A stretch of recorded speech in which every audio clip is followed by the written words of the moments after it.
Kisah Parameswara.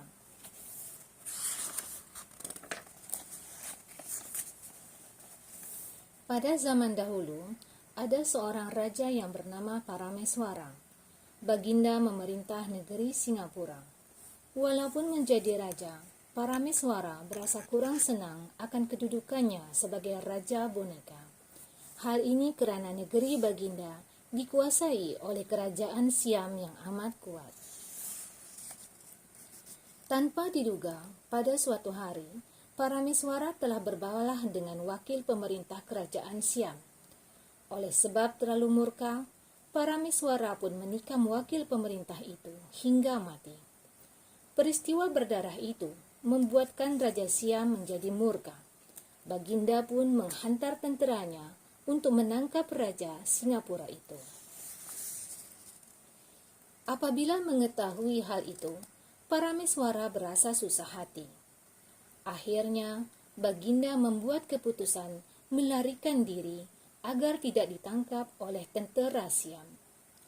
Permaisuri dan beberapa orang pembesar ikut sama. "Kemanakah kita hendak pergi?" tanya Parameswara kepada pembesarnya. "Kemana saja, tuanku, asalkan kita selamat," jawab Datuk Bendahara. Parameswara bersetuju dengan pendapat itu. Mereka pun berundur ke utara. Lama-kelamaan, mereka semakin jauh. Tentera Siam tidak dapat memburu mereka.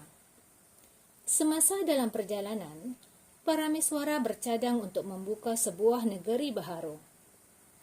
Dengan ini, beta boleh mendirikan sebuah kerajaan semula.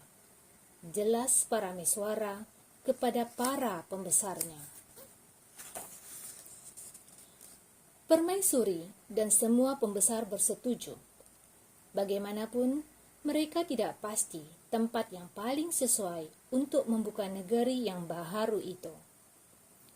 Setelah beberapa hari berjalan, akhirnya rombongan diraja itu sampai di suatu tempat. Namun mereka tidak tahu nama tempat itu. Parameswara pun duduk berehat di bawah sebatang pokok. Tidak lama selepas itu, anjing milik Parameswara menyala dengan kuat. Rupa-rupanya, ia ternampak seekor pelanduk berbadan kecil melintas di kawasan itu. Anjing itu segera menyerang pelanduk tersebut. Namun begitu, Parameswara terkejut dan heran melihat pelanduk itu dapat menewaskan anjing Baginda. Hebat juga pelanduk itu.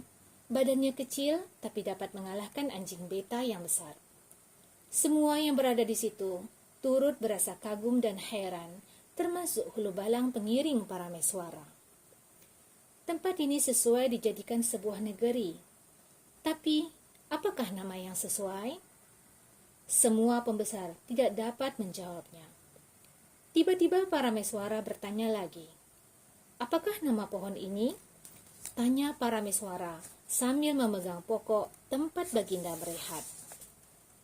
"Pokok Melaka, tuanku," jelas Datuk Bendahara. Parameswara berasa gembira. Baginda lalu menamakan tempat itu Melaka. Akhirnya, Baginda berjaya membuka sebuah negeri baru bernama Melaka. Demikianlah sejarah awal pembukaan negeri Malaka. Parameswara menjadi raja pertama di negeri itu. Dari semasa ke semasa, kerajaan Melaka semakin terkenal hingga ke seluruh dunia.